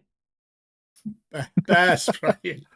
And as you say that, you hear the crack of something large stepping on a branch out in the dark woodlands. And I immediately dive behind rumble. Sven. Yeah. Remind me of the plan. Come on, I remember we said the bear. What was the plan with the bear, though? Don't say riding the bear. How are we going to kill the bear? Why are you talking about bear? Are there bears in these woods? You didn't tell me about no bears. What was the whiteboard? What did it say on the whiteboard? What was the pitch that worked? Come on, remind us what the pitch that worked. Or he's going to make us do it all again. Larry, were you taking drugs again? Probably, yes. That's part of my character. I thought you said you were clean. I'm going to put my guitar down, but that is in easy reach. And I'm going to take a burning branch and start to look around the campsite. Yeah, again, you hear that low growl from somewhere out in the darkness. I mean, of course, if you were to go off and investigate it, that would be the kind of thing that would get you a survival point. Well, I'm gonna pick up a skewer, like pull the marshmallows off it. No, wait, waste no on that. You girls stay here, and I'm cheering them down. We'll go. Be careful of the bear out. traps. Don't stand on a bear trap. Yeah. I'll shout, hopefully. Yeah. And let's go off into the darkness. We'll go off and tackle this bear. All right. I think we were going to kill it first, weren't we? And then it comes back. Is that right? And then someone sprays. It was acid, wasn't it? But it could be bear spray, I suppose. Bear spray, yeah. Okay. Well, you're going to kill it with that skewer, are you? Yeah, we'll improvise when we get there. Okay. I'm not sure he's going to be that keen on improvising. I think he's going to be one more of a solid plan. If you distract it with the fire and then Sure. I mean, he did say don't worry about the details, didn't he? So maybe let's go. I mean, this conversation is happening as we walk through the darkness. Yeah, of course. Not paying I figured attention that to might anything. be the case. Okay. Yeah. Stumbling then, about, in fact. Then would one of you like to make an identify roll? Is it risky? No. Okay. Gladly. I'm the black bear in the middle of the night. I did get a 17. Okay, yeah, then yeah, you do follow this growling sound, and yeah, the sound of something large and moving through the undergrowth. And you realize that you're almost walking around in a circle. You're following it, and you're now following it back towards the camp. And you're looking now through the trees at the campfire and the tents that are dotted around. And you can see something standing up in front of you. This figure that was on 4 legs now standing up onto 2, and it's just standing and standing and standing. And you've seen perhaps, grizzly bears, you've seen footage of polar bears, and this seems to be larger than either. And it's just standing up almost as tall as the trees now. As you can see, Ingrid and Victoria still sitting there toasting marshmallows with their back to this bear. Probably discussing you two. Behind your backs, literally. Yeah. I mean, we can't just kill it now, can we? It doesn't have to. Presumably, it's got to kill some people first, right? Maybe. Unless this is the final scene. Is this the final scene? Has it already been? I suppose it's maybe even killing some other characters. What are you talking about? We've got to save them. Like, they're going to get killed by the bear. Do we though? We can't just go and save them now, can we? That's not. There's no tension there. There's no. Look at it. There's tension. There's no tension there. It's going to kill them. But Victoria, she's classic B movie first to die, isn't she? I would say. I mean, it's certainly not me. I mean, it could also be you, Sven. So be careful. I think Sven misses that last bit as he charges to the bear with his skewer. Okay. It's you then, Sven. I mean, I think given how long the two of you have been talking about this, what I actually want is an identify roll from Victoria as to see whether she is aware of the bear before it lunges down and pounces on her. That seems very fair. Are you bear aware? I'm barely aware, probably. 15 is what I got. Okay. That is exactly what you needed. So you look round just in time to see this monstrous, shaggy shape lumber out of the woods, all teeth and claws, hot saliva running down into his fur, his eyes glinting madly with the firelight. And this isn't an ordinary bear. I mean, not only is it too large, but there's something almost upsettingly human about it as well, in the way that it's moving, the way that it's acting. As it growls and lunges towards you, what are you doing? I let out a high-pitched scream and say, "Take her, not me!" And I'm gonna spray Ingrid with some pepper spray, and then run off. I think this is going to be a dissuade roll. Yeah, make it a dissuade roll. Okay, we'll see. I got 20. Bloody hell. Okay, so Ingrid is now in a cloud of bear spray. Victoria running off into the darkness, Sven charging towards this bear with this skewer. What's Lars doing? I'm waiting. Come on. Okay. I'm waiting. So, we got Wait for someone to die. Yeah. Yeah. Then charge in. Go on. Got to play the part. Ingrid is just blinded by all this pepper spray. You're coughing, you're choking. There's there is snot running down your face, and you can barely see anything that's going on. But Barely see the bear. Barely see. yeah, yes. Happily, or maybe unhappily, the bear is large enough that even in your half-blinded state, you can see it in the firelight. What are you doing as it bends down, ready to eviscerate you? I'm hoping that I'm small enough compared to him that I can dive under and sort of emerge on the other side, like slide under his belly while he is limping on me. Not limping, what would be it? Board. Arching over me. Okay, then make an escape roll against a target of 15.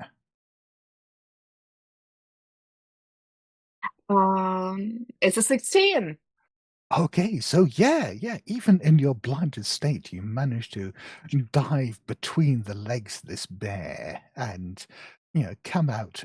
Sven can just see Ingrid scrambling through the legs of this monstrous thing. And you're charging forward with your skewer. I'm gonna if it's gonna lean down, if it's sort of pounced on Ingrid as she's rushed to its legs, I'm gonna try and run up its back to stab it right in the back with there. Okay, yeah. Give me an assault roll against the target of 13. That is a 15. Okay, then yeah, your skewer goes straight into the creature's back. And there is blood spurting out. It stands up straight with a mighty roar. You kind of half fall off, land on the ground as this thing thrashes around, obviously in a lot of pain, blood spurting. And then it turns around towards you, eyes glaring in the firelight. And it says, "That's it, you're just going to stab me." I thought we'd gone past all that. That's your big plan. I mean, I like the bear. The bear is different. I don't think I've been a bear for... Well, there was that film in the early 80s. What was it? Grizzly. There's never been a werebear, though. I'm going to shout. And I'm going to... Werebear? Oh, I'm a werebear. Oh, I like that. Well, we've been through this. You're going to be killed once, and then we're going to kill you a second time. But that's going to be the twist, right? People are going to think this is like a grizzly bear attack, but it's going to be really a werebear attack. Oh, so we went through this. So you want me... So you want me to die now from this skewer in the back? And then we're going to think, and then we're going to carry on with that. We're going to think that we've survived a bear attack, and you're going to attack us as a slasher because you're also a psychopathic person when you're not a bear. It's just, okay. Yeah, but and then we were going to, and then it's going to involve acid or bear spray or something. But yes, the irony Sven is stabbing you, but then he's using it as to hold on, to sort of force ride the bear into the fire. See, we have this very nice big fire as the bear burns alive, and then you are reborn as a not bear anymore. Okay, so sorry, who's riding me into the fire? Me, apparently I'm riding. Apparently we've established at some point. Right, well, get on with it then. Big cheer. Okay, in which case, hang on, let's move mine at the way, Sven. So I'm going to leap out of the bushes whilst you're staggering around, and I'm going to grab hold of the skewer and I pull myself onto your back. And then, come on, if you can, it will look cool in post-edit, I'm sure. Yeah. And yes. Let's tell more show. Okay. So I'm going to try and direct the bear. I don't know where we'd go, into the fire, into the geyser. I don't remember where the detail was. Into a convenient place where it can die. Okay. Yeah. I'm screaming in the background. Then into maybe the bear trap that was previously discussed. Make this a I think because you're trying to direct it to where you want to go using the skewer, this is going to be a persuade roll, and it's going to be a risky one. Yeah. Well, it's a double. That's the good news. Bad news is it's double two. It's a double two. Oh, so you don't get anything for that either, do you? So that's down to 0 Siren points. Now I could re-roll, but no, I can't re-roll. Okay, so you're there hanging onto this skewer, and the bear's thrashing around, and you're trying not to really direct believing it it. towards the fire. And and the bear's shoulders slump and says, you hear him say, "I'm not really feeling this. Are you?" Well, it wasn't until you said that. I'll just go with it. Come on. I am down to 0 survival points. Yeah. Well, no, I So- mean, it's just all stabbing again. It's just stabbing again. This is the thing. I mean, why is it every time there's a big action scene in a climactic scene in a horror film, it's always just the stabbing, always stabbing. At You this know point, how many times I've been stabbed? You know how many times I'm so tired of being stabbed. Jump scares and stabs. That's what people want these days.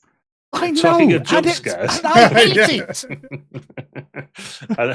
and on the mention of jump scares, coming screaming out of the darkness, having got lost and found her way back, comes Victoria.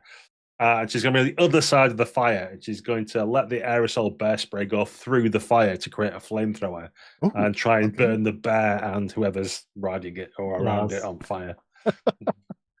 Okay, then, yeah, I think that because this is something unexpected, we'll make this a risky roll. So make it, a risky assault roll. Yeah, I'm going to spend a survival point to flip my protect and assault for this. Okay, so that puts tension up by another 1. So tension's at 12 now or 13. Correct. Oh, God. I'm going to spend another survival point to re-roll that. Okay, it's on 13 now. Yeah. How many survival points have you got now? Happy to help. There we go. That's better. So yes, I get a 20 With a double as well. with a double. Yeah. Okay, and yeah, you push. Oh, so you get a survival point for that. So yes, you send fire spraying all over the bear, and its fur goes up much faster than it should because it's like it's polyester. Yeah, exactly. And I think Lars. Is Lars going to try to dive to safety, or is he going to be consumed by the flames? I'm gonna. Well, I think Lars is going to continue to try and direct the. Oh, nice. This is cling your on moment for to Dylan. shine, Lars. Exactly. I like to be the center of attention, and what better way to be center of attention than go up with the burning bear? Yeah, we're all going. Oh, it's so convincing. Like, it really looks So like you're being burnt. I'm really feeling it. It looks like you're being burnt So alive. I'm not going to jump off the bear. I'm going to stay on, and hopefully it stops. It will be consumed by it. Okay, and yeah, the bear does go up in flames, and it staggers around, and it roars in agony, and then eventually collapses down onto the ground just on the outskirts of the light from the campfire. You can smell, there's the stench of burning hair in the air. And perhaps the whimpering of Lars from somewhere underneath the bear. Oh, that's the bear done for. You see, Thank Victoria? God that's over with. I told you you could trust us. Trust you, I had to do it myself. I say throwing down the bear. So, is anyone helping Lars out from under the bear, or are you just leaving him there? I'm coming closer with a photo camera and trying to cheer him up, saying like, yeah, put your right arm on top. That would look grand, like you and the bear you defeated. And I'm trying to make a picture with Lars looking victorious over the bear, over the dead bear. Don't forget, it's got to come back. Make sure you'll be lulled into a full sense of security. Oh, that's exactly. Get back to the tents or the toasting of the marshmallows or something, so it can do its next thing. Yeah, we'll do that. We'll get Lars out of it. Is Lars still alive?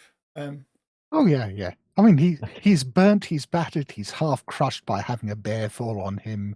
He's limping badly from a leg that is, I mean, it is broken in that very movie way where somehow he can still walk on it despite it being broken. Yeah, it makes they'll add some crunches in after in the special effects item. Well, come on, we better get by the fire. We better just like the bear's gone. Let's stick by the fire, and then we'll be fine.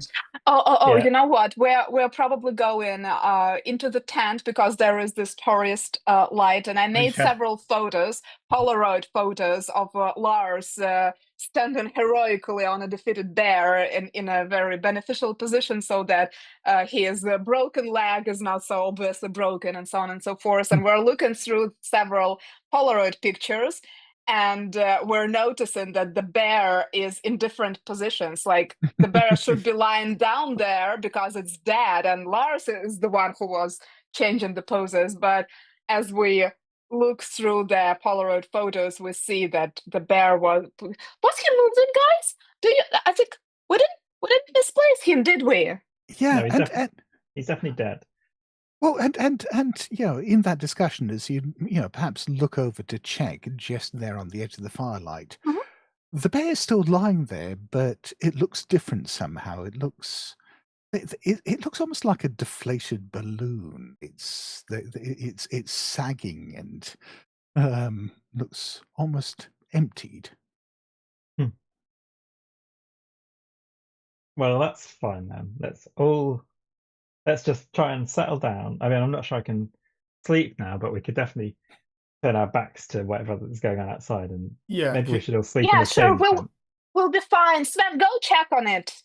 No. We don't need to check on it. There's nothing to check on. It's a dead bear. Can you still play guitar, Lars? Of course, I can always play guitar. Do you want me to play guitar to cover the approach or anything? I think you should play guitar. I think that'd be better. Right. That'd help us relax. Guitar. Don't forget, if you need it, these guitar strings could be used as potential garrotes. I'll stop playing the guitar loud enough that maybe it conceals any sort of approach of anything. Yeah, Victoria's produced a tambourine from somewhere. You don't know where it's come from, so she's. I found another bag of marshmallows. And you play the tambourine and the guitar, you toast your marshmallows. And after about 10 minutes, this figure comes shambling out of the woods. And you can see that, it is the villain as you saw him in his dressing room, flickering between all these different forms. And his shoulders are slumped again. And he just comes over and sits down at the campfire with the rest of you. And looks around it and says, can I have a marshmallow? Pretty good. I mean, you can toast it if you want, but pretty good anyway. I'll have a toasted one. Skewer. I'll hand him a nice sharp skewer with a marshmallow on. He sighs and says, I mean, I do appreciate that you tried. I mean, the bear, it was a bit different. I mean, it's not the only time it's been done. I mean, the stabbing wasn't very good, but setting fire to me, I mean, it's been set fire to loads of times. I appreciate that you're showing willing here. And I'm tired. I'm just tired. Well, we could give the guitar string a go. I was planning on making a makeshift garrote. Really? I mean, I've been garroted before as well, but I mean, maybe. How about just having loads of nice sleepy pills and go rest? You say you're tired. You will feel better after a nice sleep. After eternal sleep? In the eternal sleep? Maybe. What about strangled by guy ropes of the tent? No, I mean, it's strangling again, strangling. But I do like the idea of sleeping. I don't think I've ever slept before. Ooh. Oh, nice, deep, endless sleep. That sounds lovely, doesn't it? I could sing a lullaby Yeah. with my amazing guitar playing. You think that'd work? Oh, yeah. Why not try it? Yeah, look, get yourself a nice blanket We definitely won't stab you after you fall asleep. or strangle you. Yeah. Oh no. If you want to stab me or strangle me, go ahead. Wait, but if you're asleep means you're unconscious, does that mean that we will be no more? I don't know. I We can hadn't really sleep thought too. about that. We can sleep too. Yeah. Let's all just. Yeah. The fire's dying down. I'll play a guitar. I'll play a really beautifully shit lullaby. Okay. Yeah, and he curls up by the campfire, lying down on the ground, trying to get himself comfortable, and he's fidgeting and he's clearly uncomfortable just lying there. But you're trying to relax him with the guitar. Yeah, come on, close your eyes. I'd say playing the guitar is a persuade roll, and Okay. let's make this a risky one. I think you're gonna say so. I've got no survival points, so if I have to lose any more, I'll be out of it. I think you're gonna say it was gonna be an assault. But let's go. What was it? Persuade against a target of 15. That's a total of 13, not a 6. I'm afraid. Okay. Wang. And what the rest of you see is as Lars is playing the guitar, I mean, the figure on the ground is just fidgeting and trying to get comfortable. And he said, "No, that's not working. That's not working." And he reaches out. He reaches out towards Lars, as if to get him to put the guitar down. And you can just see Lars just getting absorbed into him. His hand goes into Lars, and it's like you see Lars's body just flicker the same way as the villain's one is, and then there's just this bulge up his arm, and the villain is then lying on the ground, perhaps slightly larger. What you just need to get warm and comfortable. I'll drag the smouldering bearskin that's in the fire to pull over him. So he just needs to be a bit warmer. Hot. Oh. Okay, so you're trying to make him comfortable. Yes. Slash smother him. Yeah. I think again that's a persuade roll. Sure. Against a 15. That's not it. I'll spend a survival point to bring out like the extra sleeping bags and stuff as well to really kind of like snuggle him up. So that's tension up to 15. Mm-hmm. Yeah. So there we go. Get a 19 this time. Okay.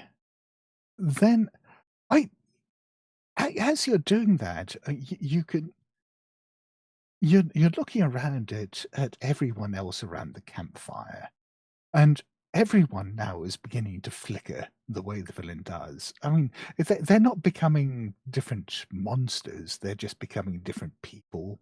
Just men and women, children, every ethnicity you can think of, just every age, just flickering between them as they're sitting around the campfire. As the figure under the bearskin, under the smouldering bearskin, it says, "Tired, tired," and he takes a deep breath, and then maybe falls asleep. You're not even sure he's breathing.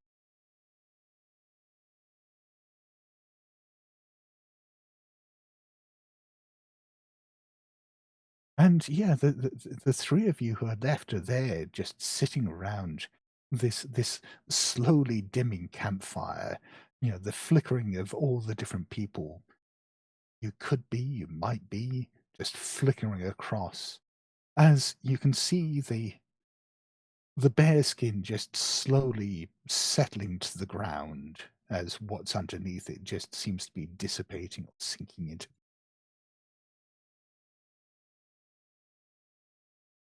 And let's have a little coda then from the 3 survivors. As they're now perhaps freed from the constraint or the demands of the villain, the story he was demanding, or at least the story that he was trapped in and wanted to be freed from. Where does that leave the 3 of you in this, in this now villain-free world? Well, for Victoria, she's imagining her and Sven going back to the glory years of football captain and head of the cheerleaders, and all the glory and parties and adoration and stuff like that. We can just relive those days over and over again. Is kind of where she's headed. Yeah, and I mean, you are young again. Yeah, that's very easily done. Yeah, maybe you can be in a different kind of movie this time. Maybe this is a high school comedy or something like that. Maybe it's a romance. No one has to die this time. Maybe it could be a musical. With an actual good song in it, a real song, right? Yeah. Well, it's a shame Lars is dead, so he can't do the musical. What about Sven? I think, Sven considers the sort of young life, but I think instead goes back to the suburban drudgery of being an assistant manager. It's that thing he's actually happier now in that constructed world that he has. He goes back to his 3 kids and tries to patch things up again with his wife and goes back in there and just goes back to a normal life. He has no desire to be in a film. So if he is, it's a sort of slice of life melodrama. And there's always an audience for that kind of thing. So maybe the Sven who Victoria ends up with isn't you, but that doesn't mean someone else can't be Sven. And what about Ingrid? Ingrid will stay around in these woods, and she will become a ranger. She will be helping other groups of tourists who are here on the trail, or maybe on some excursions or something, not to lose their way, not to step off the established paths and routes. And she very often visits various places, but particularly the one where they've been camping. There is no tents anymore, or even the remains of the fire. But every now and again, when she's passing by and she's looking at this spot where the villain used to sleep, she sees how the reality flickers just a little bit. So she might be in a sci-fi or a mystery. Well, there's always room for a sequel, right? Oh yes, and for all the groups you take through the woods and all the warnings you give them about not straying off the path and everything like that, no one ever seems to be in danger there because for all the warnings that you give campers and all the signs that are posted, you just never see a bear in these woods. And shall we leave things there? Perfect. That's great. Thank you, Scott. And thank you all for watching. Remember, viewers, if you like what you saw, leave some comments below. How did you think that was going to end? What would you have done differently? And if you'd like to see Scott return again, as we would, and run something else for us, perhaps, do let us know. And we will convince him, cajole him, bringing forth for more excellent games. Thanks to all my players as well. Don't forget to like, subscribe, all those good things. And also visit things like Blasphemous Tomes, Idea Roll YouTube channel. Check out Andrew's work. And of course, Guy's blog at burnafterrunningrpg.com and whatwouldthesmartpartydo.com for some excellent chat about TTRPGs. That's all for now, folks. Check out our playlists and we'll see you next time.